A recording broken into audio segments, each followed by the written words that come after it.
Hi, this is Jamey with Stonemeyer Games, and today I'm going to talk about my favorite mechanism in Ganz Schon Clever, which I believe means, aren't you clever? Or isn't that clever? Or something to do with being clever in German.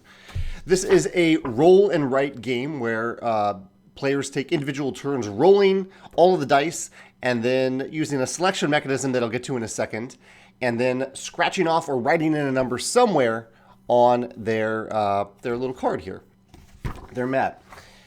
My favorite thing about this game, I have a few things I want to discuss, but I'll jump right to my favorite thing. My favorite thing is how you can chain combos together to form a pretty amazing turn that makes you feel really, really good.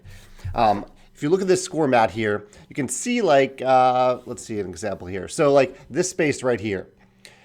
So on this row, I'm working left to right. And as soon as I write down any number in that space, I also get to cross off any space in the yellow section because of that little yellow box. So I get to go up here and scratch off any box up here. And up here, when you complete a row, you get a bonus. You can see it right there. So in this row, you could get, what is that? You can cross off any green box. In this one, you get to write down an orange 4. In this row, if you complete that row, you get to cross off any box in the blue area. And so say you did that, and say you completed that row, then you could jump over here and go to the blue area and cross off a box. And that might give you an immediate bonus. So at certain points in the game, certain turns, you're going to start by crossing off one thing or writing down one number, and all of a sudden you're doing this other thing and this other thing and this other thing. It feels really, really good when you chain all those things together in a single turn. I guess we'll call that chaining combos because it feels, it's not quite the different kinds of combos. I need to do a Sunday sit down about combos, but I consider this a type of combo, a chain of things that string together to form a really powerful turn. That's my favorite mechanism and a really, really clever mechanism.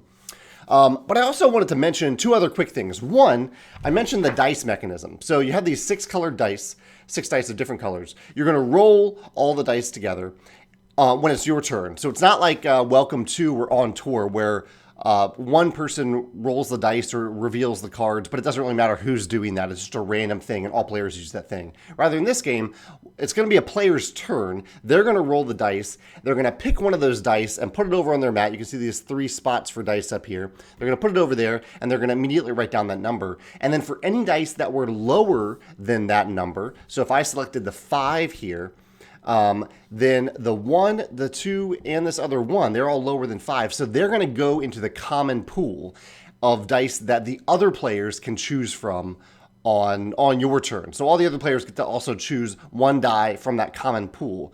So it's really a neat element of interaction in this game because the choices that I make on my turn, the dice that I'm selecting, impact what other players have to select from. And at the same time, so I had that decision point, and I also am trying to decide, okay, which of these numbers do I really want? Because in general in this game, the higher numbers are better, but at certain times, lower numbers are actually quite good. And so you're trying to decide, okay, do I want to give myself the most dice to roll on my next roll? Because you get to do this 3 times. So if I select the blue die, it's up here. These 3 dice are gone, and then I only have the yellow die and the white die to roll on my next roll. It's still my turn. And so you're trying to decide, okay, do I want to leave myself a lot more options, better odds or different odds for my next roll, or do I want to choose the die that I really need at this moment, maybe to string together one of those combos? Really interesting decision point. The last thing I want to mention, I don't have a photo of it here. I have a photo of like the front of the score pad, the individual player score pad. On the back of it, this is just a clever graphic design publishing decision. On the back of this mat, it's double-sided printed, but it's not printed with another side like this. Rather, the back side is printed with a side that helps you add up all the endgame scores to determine the scores for all the players. And one of the wonderful things about a mat like that is it acts as an artifact. So you can leave that in the box and you can go back and say, okay, remember that time that my best score was 250 and your best score was 249? It was that close. I like when the games leave you with artifacts like that, especially in a roll and write game. So I thought that was a really clever use of the score pad. I've seen score pads where this is shown on both sides of the paper, but I haven't seen it where the player's individual scoring is on one side and the collective group scoring, the tally at the end of the game is printed on the other side. I thought that was pretty clever. All in all, a very clever game, which is appropriate for a game called Ganz Schon Clever. And I would love to hear your thoughts in the comments. Either if you have a different favorite mechanism or the same favorite mechanism about this game, or if the chaining mechanism in this game or the dice selection mechanism remind you of another game that you really love that you'd like to mention in the comments. I'd love to hear about it there. Thanks.